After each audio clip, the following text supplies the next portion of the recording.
Hello everyone, welcome to this week's Astrology News Report, an alternate view of world events as seen through the lens of Vedic Astrology, presented by yours truly, Ron Berger. Today is February 15th, 2015. So let's take a look at the week that was and how the planets' positions in the zodiac matched up with the past week's events. Venus is the planet of peace, negotiations, and agreement. Venus is now within a few degrees of Mars, the planet of aggression, conflict, and war. In this combination, Venus loses out to the more powerful Mars.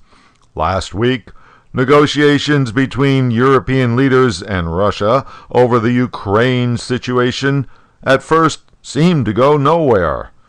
On Wednesday, there was a big powwow in Minsk with French President Hollande, Germany's Chancellor Merkel, Russian President Putin, and of course, Ukraine President Poroshenko.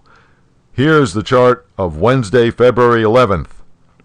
Mars is about to change signs, and actually did change signs, as negotiations stretched into the next day.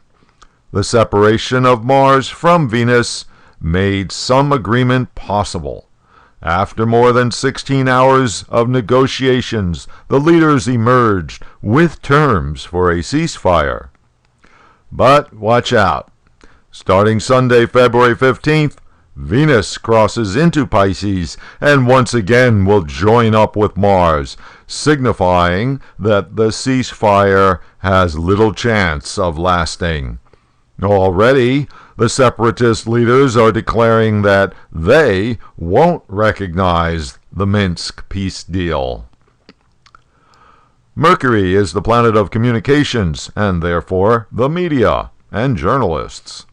Mercury was retrograde up to February 11th, as well as, and still is, under the influence of malefic Saturn, planet of suffering and separation.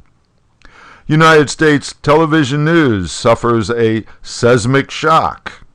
Last Tuesday night came the news that both Brian Williams and Jon Stewart would be departing the small screen.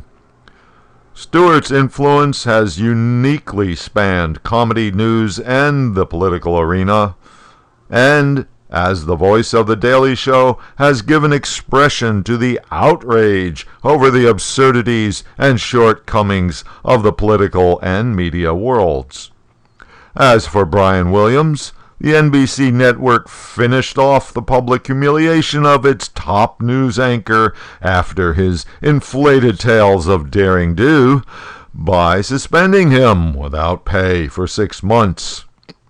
Nor did the bad news end there. Last week also saw the unexpected deaths of two well-known and respected journalists, Bob Simon of 60 Minutes and David Carr of the New York Times. Uranus and Ketu together tend to produce crisis. In the USA chart, this slow-moving combo afflicts the fourth house of the Homeland. Last week, this crisis energy showed up as yet another snowstorm hitting New England, with an emphasis on Massachusetts, where accumulations now total over 6 feet in some places, a new record. Mother Nature ain't done yet.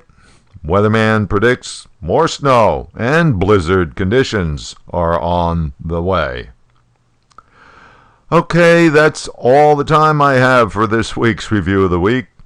You can keep up with daily astrological developments and contribute your own thoughts by following me on Twitter at Astro News Report.